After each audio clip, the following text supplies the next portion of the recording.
Yeroo dheeraa fi manneen hidha Saawud Arabiyaa keessatti lammiileen Itoophiyaa rakkoo garaagaraaf miidhamaa jiraachuu gabaasaa turre.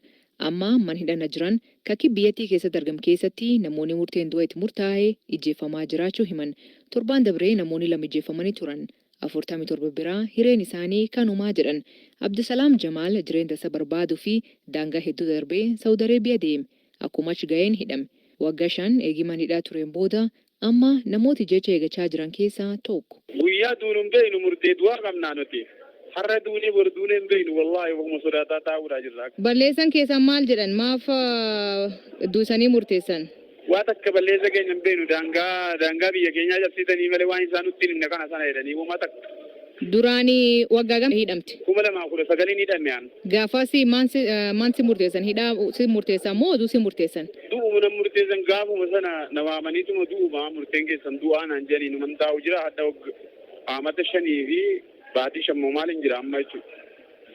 Garuu immoo an ergasii nu qalaniitti siyyaan deengadda amma beeytaa gabbaasanii ijoollee nama lama ijoollee naannoo Harargeedha gabbaasanii nu biraa qalanii bartee hamma erganaa as nuti lubbuutti jira ruwii keessa jira akka dhaamsa kana gara mootummaan biyya keenyaattis akka nu dhaga'u nu dabarsi ambaasiin asiitii somaa nu bira nufne sijina nu jiru naajiraan bakka jedhamu kana jirra naajiraan kana hin nuftu ambaasiin biyya Itoophiyaadhaa jiddaaf riyaatteessi amma nuti rakkoon guddaan nu muudatee jira amma du'aaf jireenya hedduu jirra hadda duuna ta'ee bor duuna ta'ee erga gaafa ijoolleen torban dabre qalamtuuti nuti akkanaan taa'aa bulaarraa taa'aa oolarra jechuudha. Embaasii Itoophiyaa Saawud Arabiyaa jiruuf bilbiltanii?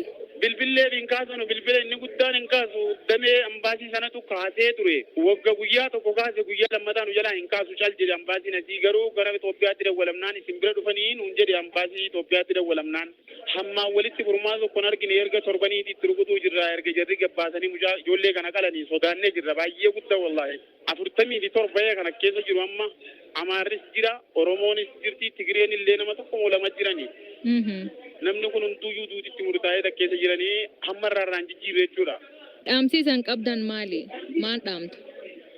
Dhaamsi an qabu akka mootummoonni biyya keenyaa dhaga'anii furmaata nuuf fidan malee gama kanaan jarri asii nurra murteessanii jiran nu jeesuuf deemani. Duraan shakka qabnaan nu jeesuutti hin jiranuu jennee taa'uu jirraa beeytaa duraan. Hamma gabbaasanii torban dabre nama lama nurraa qalanii jiran. Jidduu Hareer wagga 3 mana hidhana jiran keessa jira. Waan akkanaa argine hin beennuu jedha.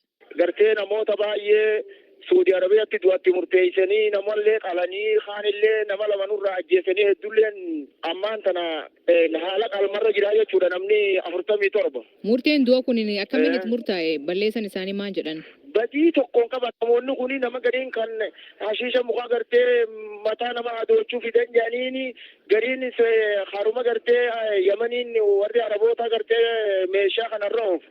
Haruma kanarratti qabama muka baala mataa nama adoochuu fiddanii malee badii tokkollee qabanii jechuu badii biraa. Asiin dura manneen hidhaa kan keessatti namoonni qalamuun dhageenye ammaanti jijjiirame.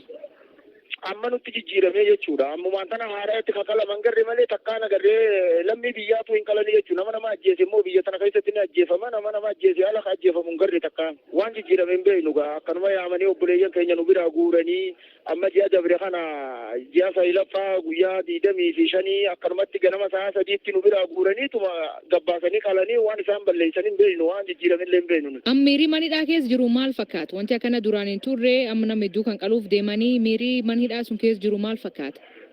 Wallahi yaaddoo guddaa keessa jirra gaa nuti immaan tana yeroo askarri biyya kanaa yookaan poolisiin biyya kanaa hogguu waraqaa tokko fudhatanii gara gartee mana lakkoofsa nuti jirru as qaceelan gaa namuma gabbaasanii qaluudhaaf deeman jenna halkan yoo dhufanii yaaddoo innaa ganama yoo dhufanii yaaddoo innaa yaaddoo habluma eegganna malee gaa waan kun waliin gaafachiisu gaa rakkoon waan wal gaafachiisu hin qabu kanaan dura waa'ee musteefaa waa'ee maalii waa'ee rakkoo keenyaati himnaami amma gaa jabtuun nu qabattee jechuudha habluma eegganna amma hedduu yaaddoo qabna. Guyyaan isaan itti qalaman wallahi hin beekamne gaa guyyaa qalmaa kana hin beeyne amma dhiyoo kana biyyatti bilbillee abbootiin keenya ulamaa'ii sheekolelleen karaa mootummaa Itoophiyaadhaa dhaqanii mootummaan Itoophiyaalleen achirraa maatii namoota kanaatiin Saudi Arabiyaa wal dubbanna jaanii wal dubbannellee ni jaanii hin beeyne gaa guyyaa isaan itti qalamanii fi rabbi gaa jalaa baasuus waa inni nu jirmatullee gaa hin beeyne gaa kun rakkuma ajaa'ibaa keessa jirra nuti habluma eeguu qofa wanni rakkoon keenya wanni jirru manu bira. Dhimma kan ilaalchisee imbaasii Itoophiyaa Saawud Arabiyaa jiru dabalatee ministeerri dhimma alaa yaallee hin argan.